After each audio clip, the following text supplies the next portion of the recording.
Hi, guys, and welcome back to another episode of Not Your Mama's Murder, the podcast where each week we talk about a different true crime case. I'm your host, Elisa Bird Hill, and this week we are going to be talking about the Oklahoma City bombing, which was done by Timothy McVeigh.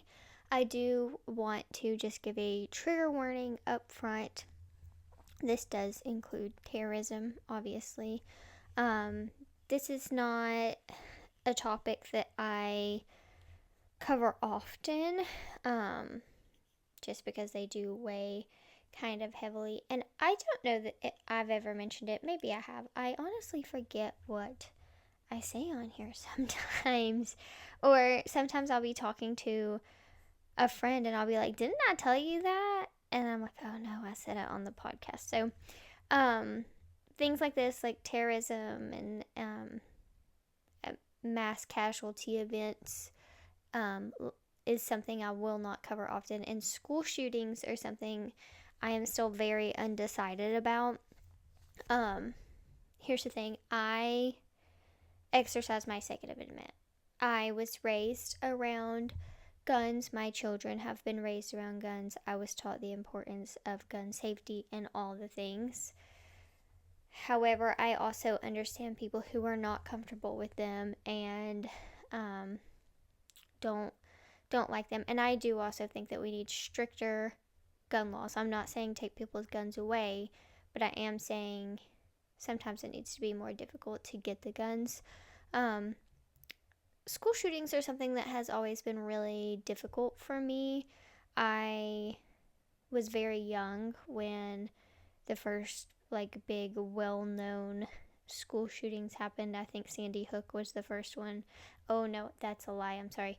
The Virginia Tech shooting is the first one I remember. I actually wrote an essay on it in school, which, as I've said before, I was always finding a way to work true crime into my schoolwork, but it leaves an impact, and it's very sad. So it's not a topic. Obviously, everything we talk about is sad in some way, but when kids are involved or hundreds of people are involved, it gets really hard. And this case, unfortunately, does cover both of those things. So just take care. If this episode is not for you, that is okay. I understand. See you next week. But I do feel that it is important for the story to be told, and mostly because there were warning signs that this was very likely to happen before it did, and unfortunately those were ignored. So before I get into it, I'm going to play a recording of the bombing, and then I will go ahead and start the story. There are four elements that I have to receive information regarding.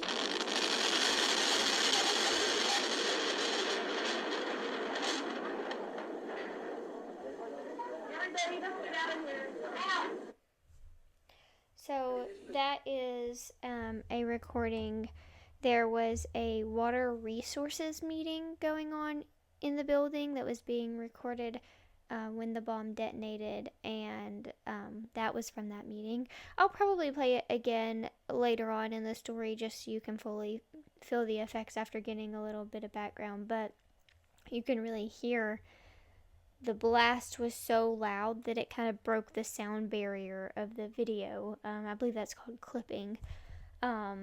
It's real tough. So with that being said, like I said, take care. It is going to be hard topics. We're going to go ahead and get into it. Timothy James McVeigh was born April 23rd, 1968 in Lockport, New York. Friends described him as quiet and intelligent. He enjoyed computers, firearms, and science fiction. Again, aside from the computers, not much different than myself. After high school, he worked several jobs before joining the U.S. military, the Army specifically, in 1988.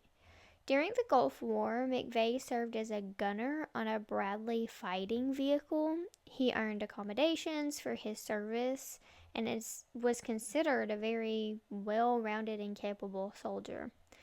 At one point, he hoped to join the Army Special Forces, but after failing parts of the selection process, he left the military in 1991.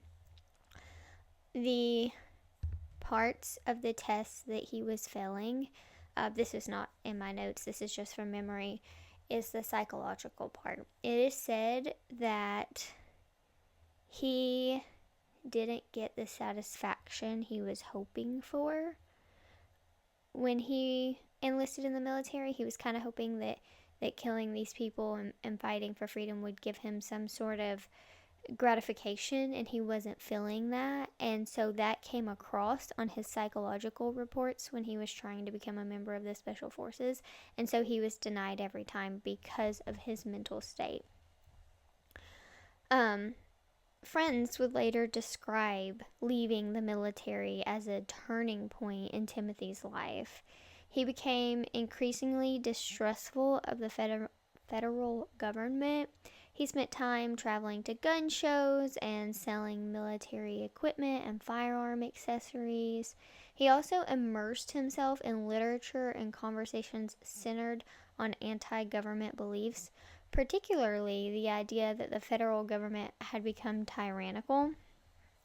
Those views really intensified after two really big events in history happened. And again, I don't want to talk about this stuff often, but I will likely cover those cases in the future. The first one being the 1992 standoff at Ruby Ridge in Idaho, and then of course the 1993 siege involving the Branch Davidians in Waco, Texas. Like I said, both future topics. Both became rallying points for segments of anti-government extremists. Timothy increasingly viewed them as evidence that the government was going to use excessive force against its own citizens, which, if you know anything about either of those situations, the government had all rights to react the way they did. They just handled it very poorly. In Waco, the Branch Davidians were tipped off to the fact that a raid was happening, and so they barricaded themselves in. And the police they thought they had the element of surprise, and they lost it. So that really became a battle. But the reason that they originally started getting involved was because they knew that the Branch Davidians were, first of all, they had child brides and mothers, and they were hoarding weapons, illegal weapons, not just like going down to the Walmart and buying a weapon because it's Texas and you can do that, but illegal weapons. Over time, Timothy's beliefs hardened into a worldwide view in which he kind of started to see he started seeing justified violence in situations like that. In the months leading up to April of 1995, Timothy, along with Terry Nichols, began preparing for an attack. Investigators later determined they acquired materials that could be combined into a large improvised explosive device. They rented a storage space. They purchased supplies from multiple different locations and took steps intended to avoid attracting attention, which says somewhere in their brain they knew what they were doing was wrong. On April 17th, 1995, McVeigh rented a Ryder truck. 2 days later, he drove it to downtown Oklahoma City. The bomb that he had built was in the back of that truck. His target was the Alfred P. Murrah Federal Building. The building housed numerous federal agencies, including offices connected to law enforcement and regulatory functions. Like I said, the water resources were in there. It also, unfortunately, contained a daycare center. I literally have chills over my whole body just saying that sentence, because even if in his twisted mind and his way of thinking he did somehow justify the violence against the government officials, the kids didn't deserve that.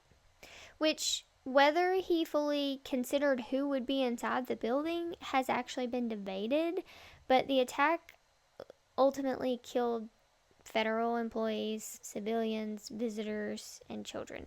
So I guess he sees it as either way, his target was taken out. At 9:02 a.m., the bomb detonated. The force of the explosion caused catastrophic structural damage. Entire sections of the building collapsed. Emergency responders from across Oklahoma rushed towards the scene. That included firefighters, police officers, doctors, nurses, and volunteers. Many survivors were trapped beneath tons of concrete and steel, and I do actually mean tons. It physically weighed tons on top of them. Search and rescue operations continued around the clock for days on end. There's an image from the bombing that has become really well known. I will post it along with others in visuals, but it is a photograph of a firefighter carrying an injured infant from the wreckage. It's something you can't explain. You just have to see it to feel the emotion of what Timothy McVeigh actually did. So, with that being said, I am going to play the recording just one more time so that now that you have, okay, he put this bomb together in a storage shed with his friend and then put it in a truck and drove it to the building and just left it there and walked away and detonated it. I'm going to play it for you again, and I think you'll truly be able to understand just how caught off guard these victims would have been. They're just going on about their everyday life, and then literally all hell breaks loose.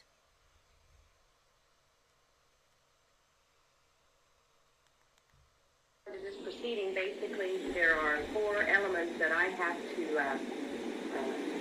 receive information regarding.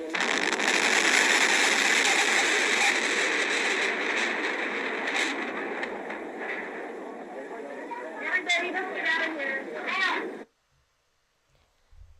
I can't imagine being a little 3-year-old at daycare and experiencing that firsthand.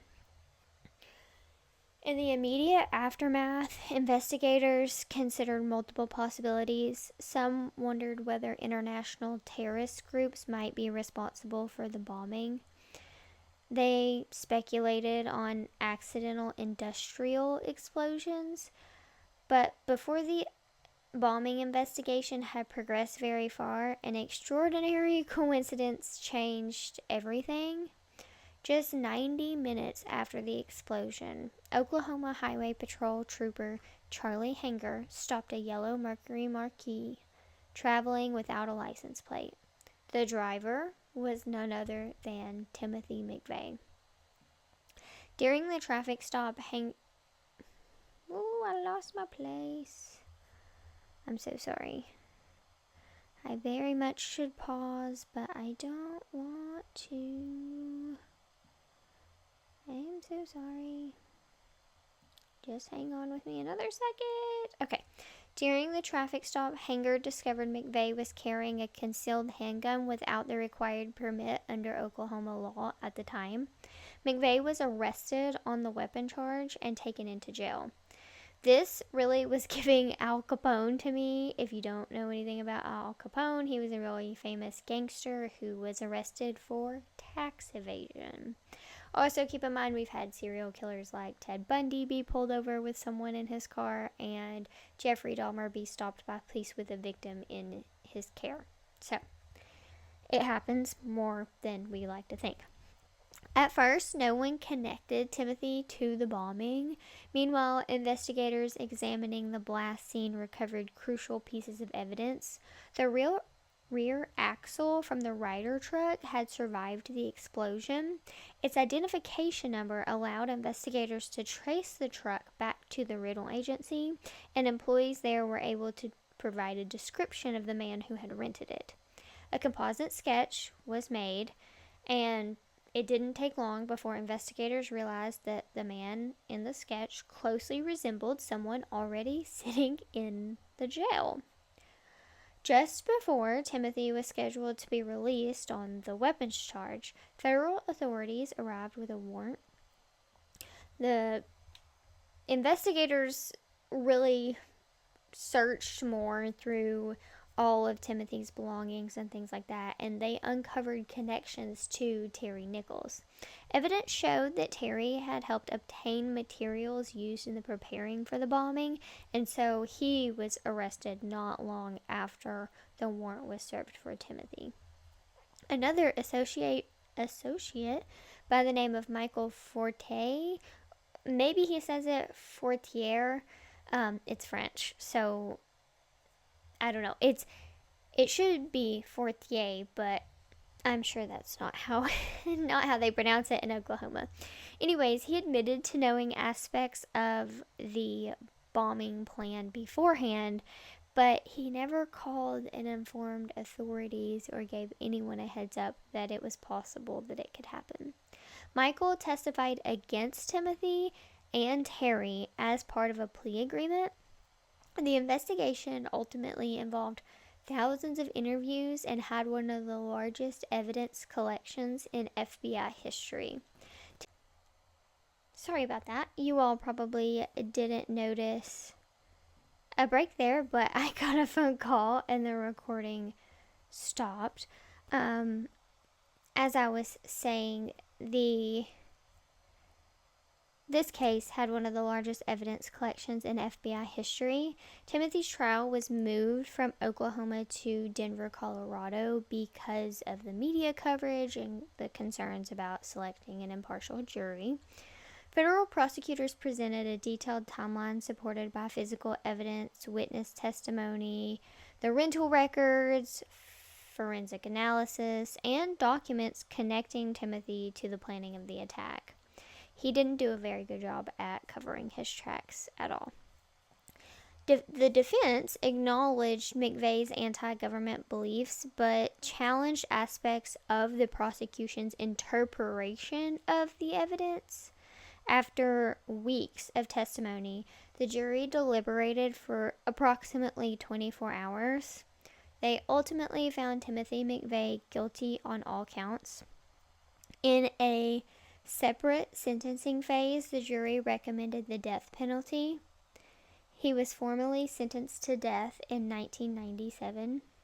Terry Nichols was later convicted on federal charges and received multiple life sentences without the possibility of parole.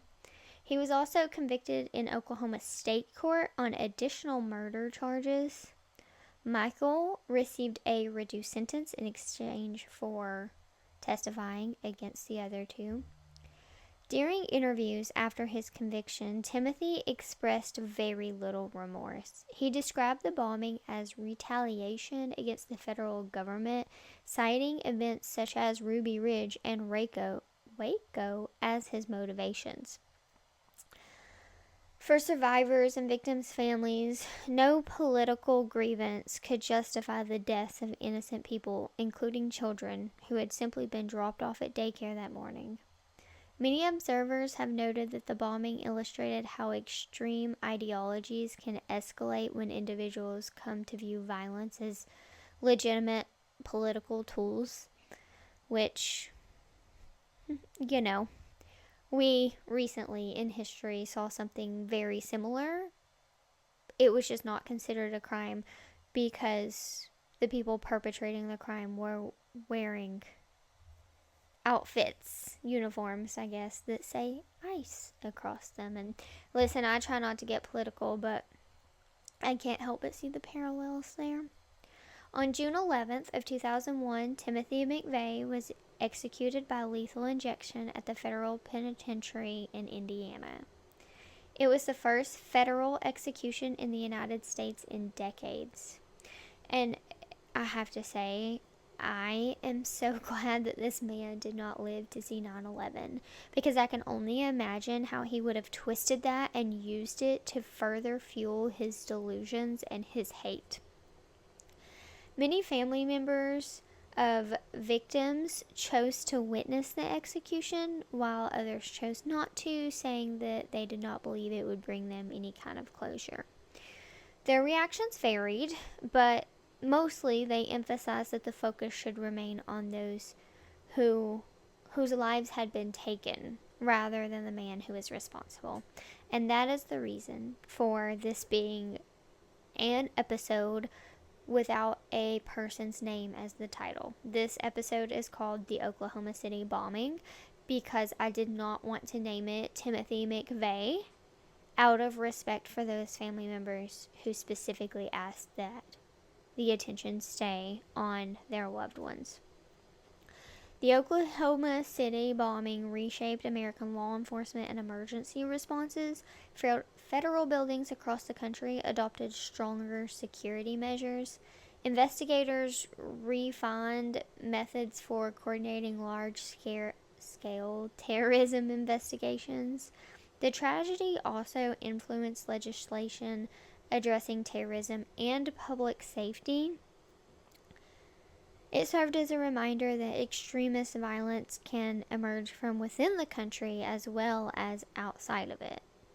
Timothy McVeigh was born and raised here and fought the good cause, being in the Army. Today, the site of the bombing is home to the National Memorial and Museum. Where the building once stood, there is now a memorial dedicating to the people whose lives were lost. Rows of empty chairs represent each victim. The chairs vary in size, reflecting both adults and children being lost. A reflecting pool marks the footprint of the building, and two monumental gates frame the moments before and after the attack, preserving the memory of the morning that forever changed Oklahoma City. Sorry guys, this is heavy. More than 3 decades later, the Oklahoma City bombing remains one of the most significant criminal investigations in American history. The case demonstrated how quickly a determined investigation, careful forensic work, and even a routine traffic stop can solve an extraordinary crime. Its lasting name is not the name of Timothy McVeigh. It's the memory of the 168 people who never returned home that day and the countless families whose lives were changed forever. When we remember April 19th, 1995, it's worth remembering not only what happened, but why understanding the warning signs of violent extremism matters. History doesn't only preserve events, it offers lessons. Whew, this one is heavy, and I gotta tell you, that last quote that I was reading about history offering lessons, that came out of a magazine. I was struggling getting through making this script because it's so hard to explain somebody else's thought process and what was going through their mind. But when it comes to Timothy McVeigh, it is so clear that the warning signs were there and that something could have and should have been done, but it wasn't done in time. When he attempted to become part of the Special Forces and was not allowed because of his answers on the test, where that he wanted more gruesome murders and things like that, that should have been a red flag. The military should have done its due diligence to reach out and let people know that he was struggling while in the military, and he would probably struggle even more afterwards. And listen, our government is not perfect. I think we've definitely seen that in the last bit. But you can take a situation like Ruby Ridge, like Waco, and mesh it and mold it to fit your narrative if you try hard enough. I'm so sorry. I'm going to get a drink. Choking back tears and trying to get through that was tough. You can use any of that as rhetoric if you try hard enough and twist it. I feel that way about a lot of cases. Maybe I've said this before. Like I said, sometimes I find it hard to remember what I've said and what I haven't. But a lot of times there are situations where you can believe completely different things and look at the same evidence, and you can twist that evidence to back your theory, and the person sitting across from you who believes something else can twist it in different ways to meet their theory. And I just think that is what Timothy McVeigh did with Ruby Ridge and Waco, because the government was not completely to blame for either of those situations. They are both terribly unfortunate, sad, heartbreaking events that I think all of us wish had never happened. But unfortunately, there's not just one person to point the finger at. There's always someone else. Except for in this situation, when we do point the finger at Timothy McVeigh, and of course his co-conspirator. But that was the action of one man, as opposed to an entire group, like at Ruby Ridge or Waco. It's very somber, guys. I don't know how to bring this up before we end. It's very sad. It's unfortunate that 168 people had to lose their lives because one man wanted to kill. Well, we will be back next week with another story. Please be sure to like, subscribe, leave a rating and review. Follow the Facebook page for the visuals, Instagram, all the things. I'll see you Friday. Bye.